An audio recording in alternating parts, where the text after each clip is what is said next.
आज का हमारा कैप्सूल जो है वो है राज्य वित्त आयोग। तो लेकिन मैं आपको एक पहले बात बता दूं, राज्य वित्त आयोग की इस कैप्सूल को आप या तो देखें ही नहीं, और देखें तो इसमें एक बहुत इंपॉर्टेंट क्वेश्चन बनता है जो तीसरी स्लाइड पे मैंने उसको कवर किया है। तो देखें तो उसको पूरा देखें, वो प्रश्न परीक्षा की दृष्टि से बहुत इंपॉर्टेंट बनता है। तो चलो शुरू करते हैं। जिस प्रकार केंद्र में एक केंद्रीय वित्त आयोग होता है जिसका कार्य होता है केंद्र व राज्यों के मध्य कर राजस्व का निर्धारण की सिफारिश करना, ठीक उसी प्रकार प्रत्येक राज्य में एक राज्य वित्त आयोग होता है। राजस्थान में राज्य वित्त आयोग का हेडक्वार्टर जयपुर में है और 24 अप्रैल 1994 को इसकी स्थापना हुई थी। पहला प्रश्न इसमें यह बनता है कि ये जो राज्य वित्त आयोग होता है वो संवैधानिक है या गैर संवैधानिक। तो देखिए, ये संवैधानिक और अर्धन्यायिक निकाय है क्योंकि भारतीय संविधान के भाग 9 और 9 क में इसका स्पष्ट रूप से उल्लेख किया गया है। जिस प्रकार अनुच्छेद 280 में केंद्रीय वित्त आयोग का रेफरेंस दिया गया है, ठीक उसी प्रकार अनुच्छेद 243 ज या अनुच्छेद 243 आई या फिर 246 में या इंग्लिश में देखें तो 246 वाई, इसमें आपका राज्य वित्त आयोग के बारे में बताया गया है। और इसमें जो आपकी पंचायत राज संस्थाएं और अर्बन लोकल बॉडीज के बारे में इसमें बताया गया है। तो राज्य वित्त आयोग का गठन कौन करता है? मुख्यमंत्री की सलाह से राज्यपाल मुख्यमंत्री ये वित्त आयोग का गठन करता है, और उसका जो चयन होता है राज्य वित्त आयोग के अध्यक्ष और सदस्यों का चयन होता है वो राज्य की विधानमंडल द्वारा किया जाता है। ये ध्यान रखना है। आगे बात करें तो राज्य वित्त आयोग में सदस्य कितने होते हैं?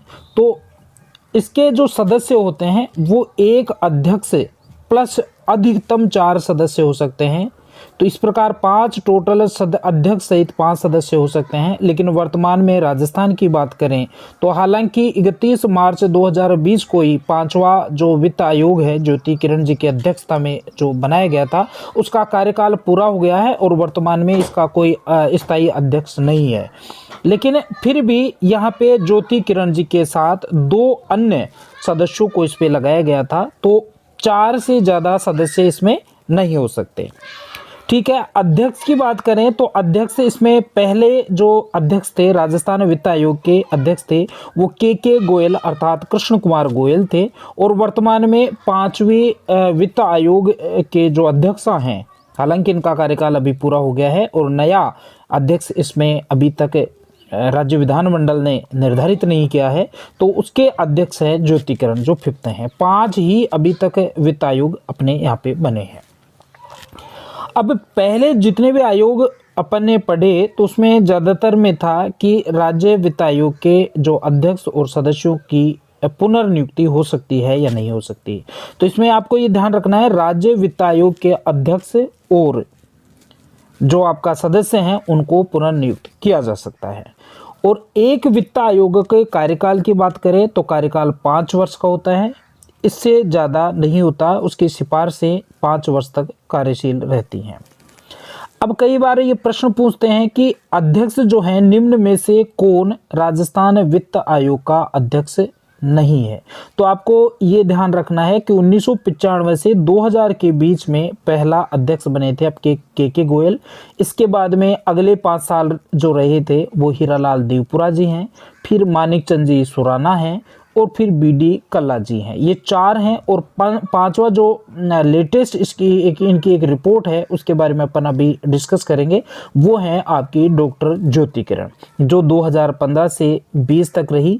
1 अप्रैल 2015 से 31 मार्च 2020 तक इनका कार्यकाल रहा। 31 मार्च को ये रिटायर हो गई हैं और हाल ही में इनके जो राज्य वित्त आयोग 6वां वित्त आयोग की स्थापना की बातें चल रही है, लेकिन अभी तक जो है इनकी स्थापना नहीं हुई है।